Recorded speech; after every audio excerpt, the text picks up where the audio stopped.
Lei nº 9.613, de 3 de março de 1998.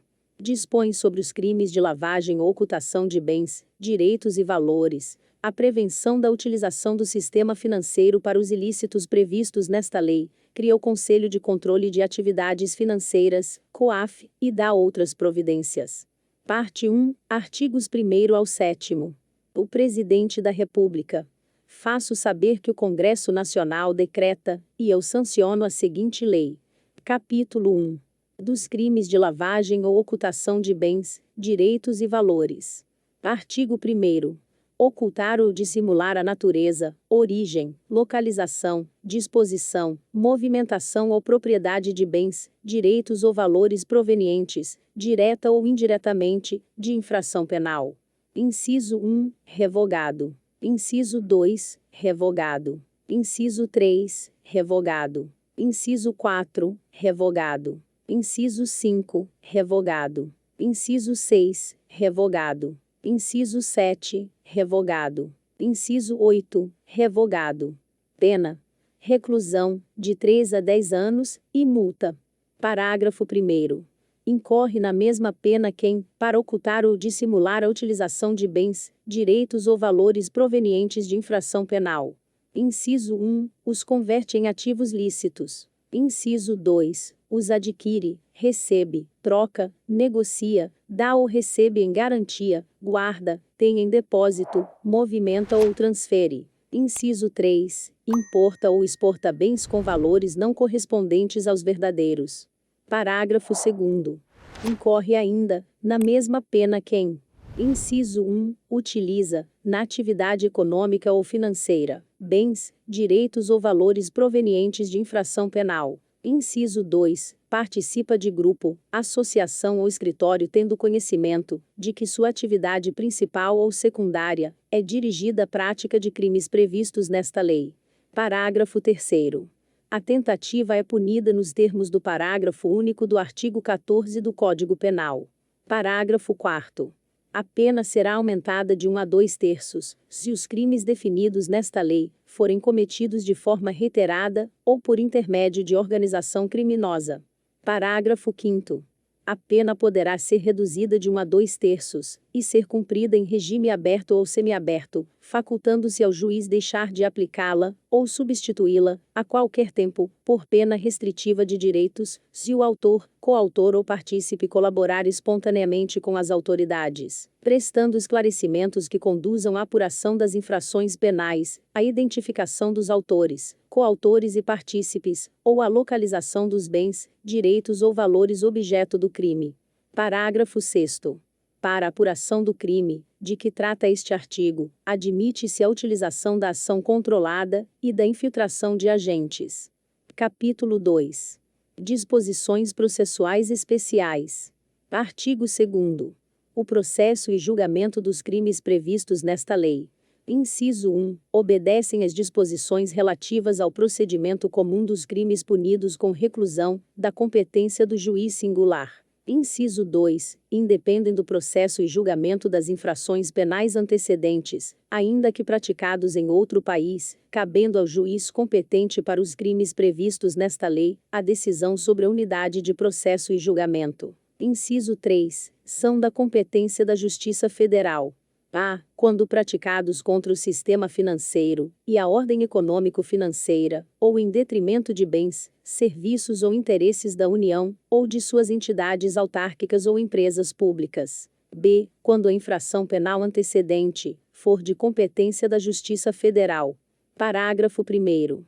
A denúncia será instruída com indícios suficientes da existência da infração penal antecedente, sendo puníveis os fatos previstos nesta lei, ainda que desconhecido ou isento de pena o autor, ou extinta a punibilidade da infração penal antecedente.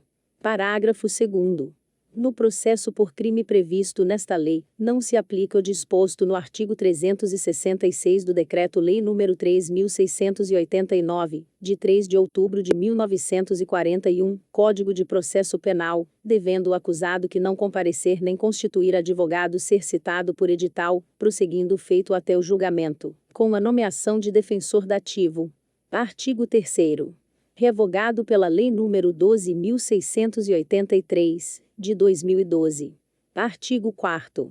O juiz, de ofício, a requerimento do Ministério Público ou mediante representação do delegado de polícia, ouvido o Ministério Público em 24 horas, havendo indícios suficientes de infração penal, poderá decretar medidas assecuratórias de bens, direitos ou valores do investigado ou acusado, ou existentes em nome de interpostas pessoas, que sejam instrumento, produto ou proveito dos crimes previstos nesta lei, ou das infrações penais antecedentes. Parágrafo 1º. Proceder-se à alienação antecipada para preservação do valor dos bens sempre que estiverem sujeitos a qualquer grau de deterioração ou depreciação, ou quando houver dificuldade para sua manutenção. Parágrafo 2º. O juiz determinará a liberação total ou parcial dos bens, direitos e valores quando comprovada a licitude de sua origem, mantendo-se a constrição dos bens, direitos e valores necessários e suficientes à reparação dos danos e ao pagamento de prestações pecuniárias, multas e custas decorrentes da infração penal. Parágrafo 3º. Nenhum pedido de liberação será conhecido sem o comparecimento pessoal do acusado, ou de interposta pessoa, a que se refere o caput deste artigo, podendo o juiz determinar a prática de atos necessários à conservação de bens, direitos ou valores, sem prejuízo do disposto no parágrafo 1º. Parágrafo 4º. Poderão ser decretadas medidas assecuratórias sobre bens, direitos ou valores para reparação do dano decorrente da infração penal antecedente ou da prevista nesta lei, ou para pagamento de prestação pecuniária, multa e custas. Artigo 4º. A alienação antecipada para preservação de valor de bens sob constrição será decretada pelo juiz, de ofício, a requerimento do Ministério Público, ou por solicitação da parte interessada, mediante petição autônoma, que será autuada em apartado, e cujos autos terão tramitação em separado em relação ao processo principal. Parágrafo 1º. O requerimento de alienação deverá conter a relação de todos os demais bens, com a descrição e a especificação de cada um deles, e informações sobre quem os detém e local onde se encontram. Parágrafo 2º. O juiz determinará a avaliação dos bens, nos autos apartados, e intimará ao Ministério Público. Parágrafo 3º. Feita a avaliação e dirimidas eventuais divergências sobre o respectivo laudo, o juiz, por sentença, homologará o valor atribuído aos bens e determinará, sejam alienados em leilão ou pregão, preferencialmente eletrônico, por valor não inferior a 75% da avaliação. Parágrafo 4º. Realizado o leilão, a quantia apurada será depositada em conta judicial remunerada, adotando-se a seguinte disciplina. Inciso 1. Nos processos de competência da Justiça Federal e da Justiça do Distrito Federal. A. Os depósitos serão efetuados na Caixa Econômica Federal, ou em instituição financeira pública, mediante documento adequado para essa finalidade. B. Os depósitos serão repassados pela Caixa Econômica Federal, ou por outra instituição financeira pública para a conta única do Tesouro Nacional, independentemente de qualquer formalidade, no prazo de 24 horas. E C. Os valores devolvidos pela Caixa Econômica Federal, ou por instituição financeira pública, serão debitados à conta única do Tesouro Nacional, em subconta de restituição. Inciso 2. Nos processos de competência da Justiça dos Estados. A. Os depósitos serão efetuados em instituição financeira designada em lei, preferencialmente pública, de cada Estado, ou, na sua ausência, em instituição financeira pública da União. B. Os depósitos serão repassados para a conta única de cada Estado, na forma da respectiva legislação. Parágrafo 5º. Mediante ordem da autoridade judicial, o valor do depósito, após o trânsito em julgado da sentença proferida na ação penal, será: inciso 1. Em caso de sentença condenatória, nos processos de competência da Justiça Federal e da Justiça do Distrito Federal, incorporado definitivamente ao patrimônio da União, e, nos processos de competência da Justiça Estadual, incorporado ao patrimônio do Estado respectivo. Inciso 2. Em caso de sentença absolutória extintiva de punibilidade, colocado à disposição do réu pela instituição financeira, acrescido da remuneração da conta judicial. Parágrafo 6º. A instituição financeira depositária manterá controle dos valores depositados ou devolvidos. Parágrafo 7º. Serão deduzidos da quantia apurada no leilão todos os tributos e multas incidentes sobre o bem alienado, sem prejuízo de iniciativas que, no âmbito da competência de cada ente da federação, venham a desonerar bens sob constrição judicial daqueles ônus. Parágrafo 8º. Feito o depósito a que se refere o parágrafo 4º deste artigo, os autos da alienação serão apensados aos do processo principal. Parágrafo 9º. Terão apenas efeito devolutivo os recursos interpostos contra as decisões proferidas no curso do procedimento previsto neste artigo. Parágrafo 10. Sobrevindo o trânsito em julgado de sentença penal condenatória, o juiz decretará, em favor, conforme o caso, da União ou do Estado. Inciso 1. A perda dos valores depositados na conta remunerada e da fiança. Inciso 2. A perda dos bens não alienados antecipadamente, e daqueles aos quais não foi dada destinação prévia. E, inciso 3. A perda dos bens não reclamados no prazo de 90 dias após o trânsito em julgado da sentença condenatória, ressalvado o direito de lesado ou terceiro de boa-fé. Parágrafo 11. Os bens a que se referem os incisos 2 e 3 do parágrafo 10 deste artigo, serão adjudicados ou levados a leilão, depositando-se o saldo na conta única do respectivo ente. Parágrafo 12. O juiz determinará ao registro público competente, que emita documento de habilitação à circulação e utilização dos bens colocados sob uso e custódia das entidades, a que se refere o caput deste artigo. Parágrafo 13. Os recursos decorrentes da alienação antecipada de bens, direitos e valores oriundos do crime de tráfico ilícito de drogas, e que tenham sido objeto de dissimulação e ocultação nos termos desta lei, permanecem submetidos à disciplina definida em lei específica. Artigo 4º, b. A ordem de prisão de pessoas, ou as medidas assecuratórias de bens, direitos ou valores poderão ser suspensas pelo juiz, ouvido o Ministério Público, quando a sua execução imediata puder comprometer as investigações. Artigo 5º.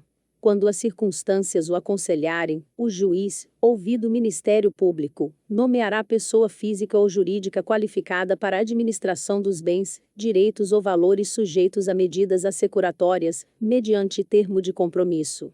Artigo 6º. A pessoa responsável pela administração dos bens. Inciso 1. Fará jus a uma remuneração, fixada pelo juiz, que será satisfeita com o produto dos bens objeto da administração. Inciso 2. Prestará, por determinação judicial, informações periódicas da situação dos bens sob sua administração, bem como explicações e detalhamentos sobre investimentos e reinvestimentos realizados. Parágrafo único.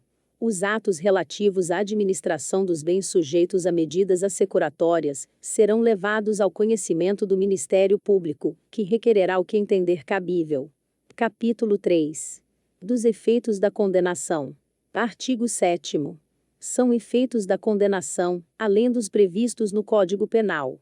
Inciso 1. A perda, em favor da União e dos Estados, nos casos de competência da Justiça Estadual, de todos os bens, direitos e valores relacionados, direta ou indiretamente, à prática dos crimes previstos nesta lei, inclusive aqueles utilizados para prestar a fiança, ressalvado o direito do lesado, ou de terceiro de boa-fé. Inciso 2. A interdição do exercício de cargo ou função pública de qualquer natureza, e de diretor, de membro de conselho de administração, ou de gerência das pessoas jurídicas referidas no artigo 9º, pelo dobro do tempo da pena privativa de liberdade aplicada.